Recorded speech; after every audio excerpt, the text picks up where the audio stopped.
My Ozzy was born John Michael Osbourne on December 3, 1948 in Aston, a tough part of Birmingham, England. He didn't have it easy growing up, his family was working class and they didn't have much money.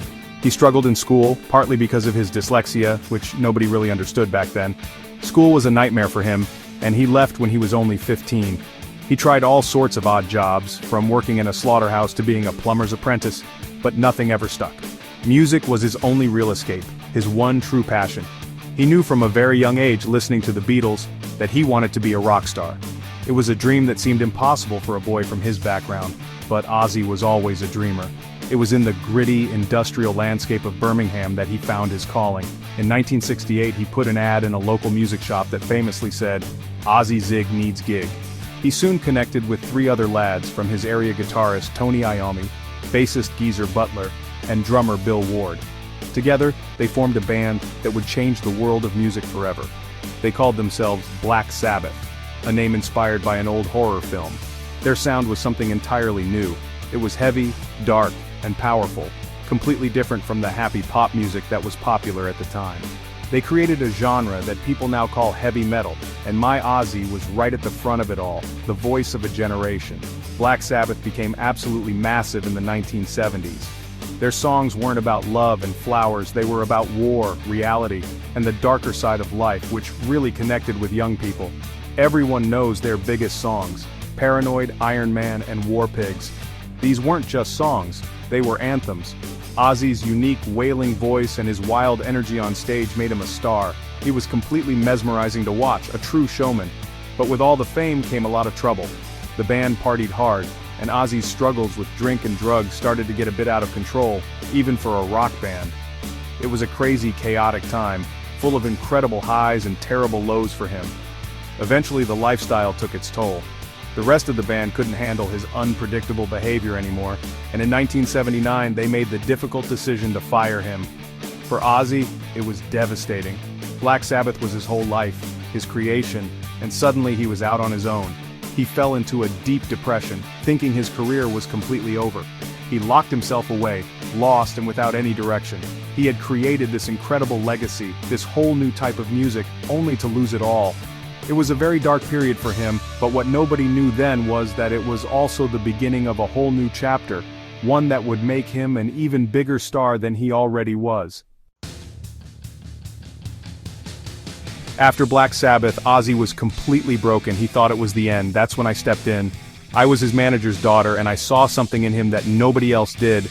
I saw a brilliant talent who just needed someone to believe in him. I took him on as his manager, and we decided to build a new career for him, from the ground up.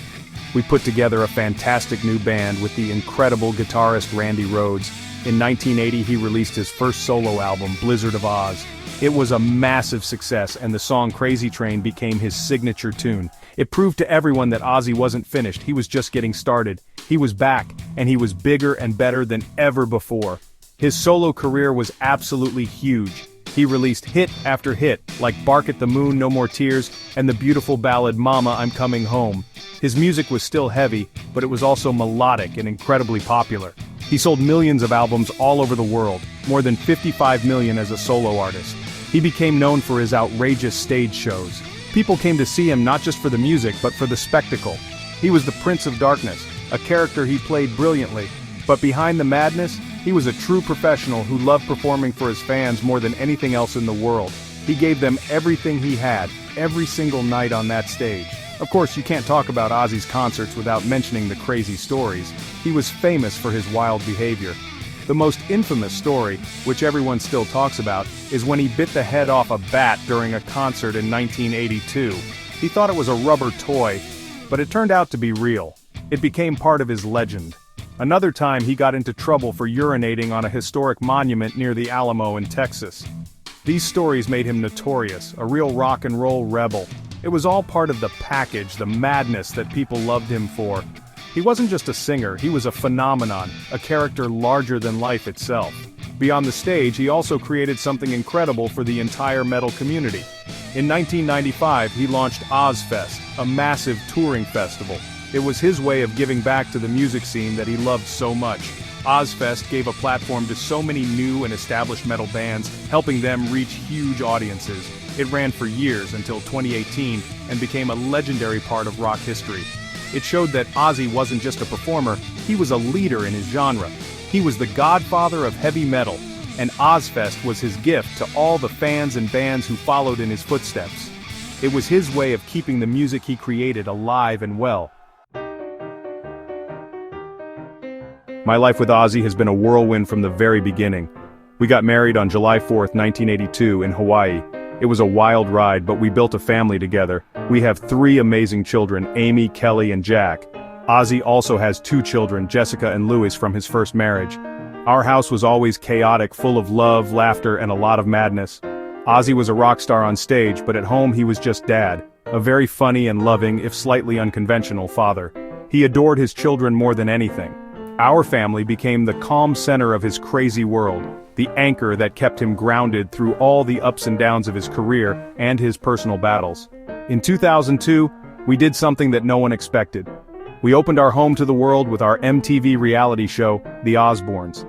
It was a crazy idea, putting cameras in our house 24/7, but it became a massive hit.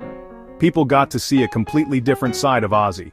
They saw him not as the Prince of Darkness, but as a mumbling, loving, and often confused father trying to figure out how to use the television remote. The show was hilarious and heartwarming, and it made Ozzy a beloved television personality. It introduced him to a whole new audience who had never even listened to his music. Our family became famous overnight, and the show even won an Emmy Award. The show really changed everything for us and for television. It redefined what a reality show could be. Before the Osbournes, most reality TV was about competitions or contrived situations. Our show was one of the first to just follow the daily life of a family, warts and all. It was real, it was funny, and it was honest. People connected with our crazy, loving, and loyal family dynamic. It showed that even a heavy metal icon's family deals with the same everyday problems as everyone else. It made Ozzy an even bigger pop culture figure than he already was, loved by everyone from metalheads to grandmothers. It was an incredible and totally unexpected chapter in our lives. Our children grew up in the spotlight, which wasn't always easy for them. Kelly became a singer and a fashion personality, and Jack became a TV producer and presenter. They've both had their own struggles, but they are strong and resilient just like their father. Jack was diagnosed with multiple sclerosis, and Kelly has been very open about her own challenges. Amy, our eldest, chose to stay out of the show to focus on her own music career. I am so incredibly proud of all of them. Our family has been through so much together, addiction, illness, and the pressures of fame, but we have always stuck together. We are the Osbournes, and our love for each other is the most important thing in the world.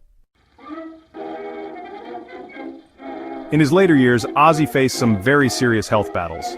It was incredibly difficult to watch the man I love go through so much pain. In 2003, he was diagnosed with Parkinson's disease, a secret we kept for many years until he felt ready to share it with the world in 2020. That disease slowly began to rob him of his mobility. On top of that, a bad fall in 2019 caused serious injuries to his neck and back, leading to multiple surgeries. The man who once ran across stages like a madman now needed help to walk. But even through all the pain and frustration, his spirit never broke. He fought every single day with incredible courage and a determination to get back to his fans. Despite his health problems, Ozzy never lost his passion for music. He continued to record, releasing the incredible album Ordinary Man in 2020 and Patient Number 9 in 2022. They were some of the best and most emotional albums of his entire career. He finally got his second induction into the Rock and Roll Hall of Fame in October 2024, this time as a solo artist, which meant the world to him. He was also a passionate advocate, raising awareness for Parkinson's disease and speaking out for animal rights. He wanted to use his platform to do some good in the world. He showed everyone that even when you face terrible challenges, you can still create, you can still inspire, and you can still make a difference. On July 5, 2025, Ozzy gave his fans one last gift. He performed a final farewell concert with Black Sabbath in his beloved hometown of Birmingham. Because he couldn't stand for long, he performed from a magnificent throne, like the true king of metal he was. It was an incredibly emotional night, a final bow for a true legend. Less than 3 weeks later, on July 22, 2025, my darling Ozzy passed away peacefully, surrounded by his family. The world lost its Prince of Darkness, and I lost the love of my life. Tributes poured in from everyone. From rock stars to actors, all sharing stories of how Ozzy had touched their lives with his music and his spirit. Ozzy Osbourne was so much more than a rock star. He was a survivor, an innovator, and an icon. He co-created heavy metal with Black Sabbath, then reinvented himself as a massive solo star. He became a beloved TV dad on the Osbournes and introduced himself to a whole new generation. He was a flawed, funny, and brilliant man who lived his life on his own terms, without apologies. His music was the soundtrack for millions of people who felt like outsiders. He gave them a voice and a place to belong. Ozzy is gone now, but his legacy will live forever. His music and his incredible story of survival will continue to inspire people for generations to come. He truly was one of a kind.